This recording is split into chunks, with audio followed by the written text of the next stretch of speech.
முன்னாடி ஏன் ஒன்று அரை மணி நேரம் ஏந்ததுன்னா கஷ்டம். சொல்லிடுறேன். இப்போ இந்த அரை மணி நேரத்துக்கு இப்போ இதுவாக லேட்டாக எழுந்தல்ல, அது முன்னாடி ஏந்தது என்ன கஷ்டம் உனக்கு?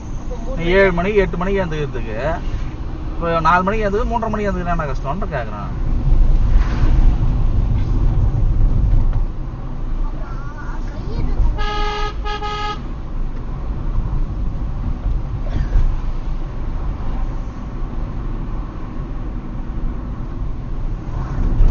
பேசி எழுந்து பார்த்தது தோஸ்தி வாங்கி எடுத்துனோட முன்னாடி எடுத்து பாக்குது எங்க எடுத்துச்சுன்னு.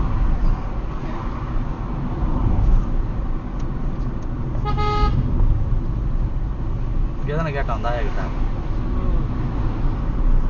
கிட்ட வந்துட்டோம் அப்படின்னா ஆமா முதுமலையில சஃபாரி போல முதுமலையில சஃபாரி போல டேரக்டா பந்தி போடுவாங்க.